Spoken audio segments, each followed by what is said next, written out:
Dicen que en el fútbol el número 10 no es un dorsal, es una sentencia. Y en el Fútbol Club Barcelona, ese número pesa más que los muros del propio Camp Nou. Durante 2 décadas perteneció a un dios terrenal, pero cuando ese dios, Lionel Messi, se marchó entre lágrimas rumbo a París, dejó atrás un trono vacío y una ciudad al borde del colapso. Entre el ruido apareció un niño. No tenía barba, no tenía cicatrices, pero tenía algo que nadie esperaba: la bendición del rey saliente. Ansu Fati, el elegido, el encargado de curar las heridas de una afición rota. Pero mientras el mundo celebraba su ascenso meteórico, nadie vio la sombra que estaba a punto de devorarlo. Hoy en 2026 nos hacemos la pregunta que nadie quiere enfrentar: ¿cómo el adolescente que llegó a valer 100 millones terminó convertido en un fantasma que recorre los banquillos de Europa? Esta es la autopsia de una carrera que pudo haber sido legendaria.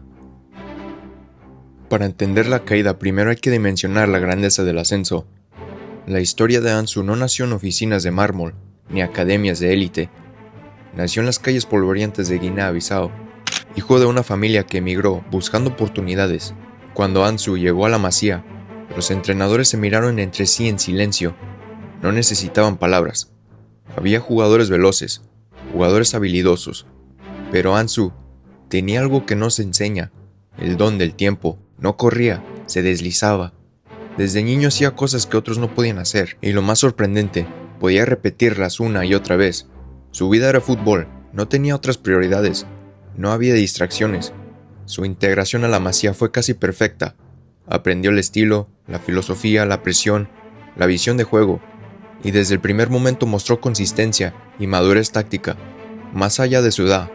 Con apenas 16 años y 298 días, debutó con el primer equipo frente al Real Betis. El Camp Nou rugió su nombre como si invocaran a un nuevo Mesías. Minutos después, mostró destellos de lo que sería su sello: regates cortos y precisos, velocidad explosiva y cambios de ritmo, capacidad para abrir espacios y generar peligro, técnica pulida, unos pies suaves. Una semana más tarde volvió a entrar al campo. 5 minutos bastaron para marcar un gol.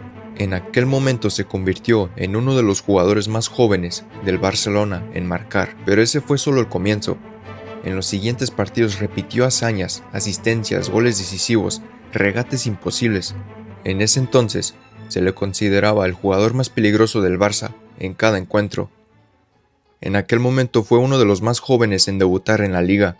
En esa época fue uno de los más jóvenes en marcar con el primer equipo del Barcelona. Y también debutó con la selección española como uno de los más jóvenes internacionales. Marcó goles y ganó penales con apenas 16 años. En la temporada destacada 10 goles y 3 asistencias en 52 partidos, con él siendo clave en la creación de ocasiones. Ansu era un jugador completo, no un especialista en un área. Podía jugar por izquierda, falso 9 o por el centro. Su cambio de ritmo y regate era incontrolable para defensas. Abre espacios para otros. Incluso en el juego aéreo, pese a no ser alto, se imponía. Inteligencia táctica y capacidad de decisión más allá de su edad. En pocas palabras, un talento único que no se enseña. 7 de noviembre de 2022, minuto 31. Una entrada de Aissa Mandi. Un chasquido seco, sin sangre, sin violencia aparente. El diagnóstico: rotura del menisco interno, teóricamente 4 meses de baja.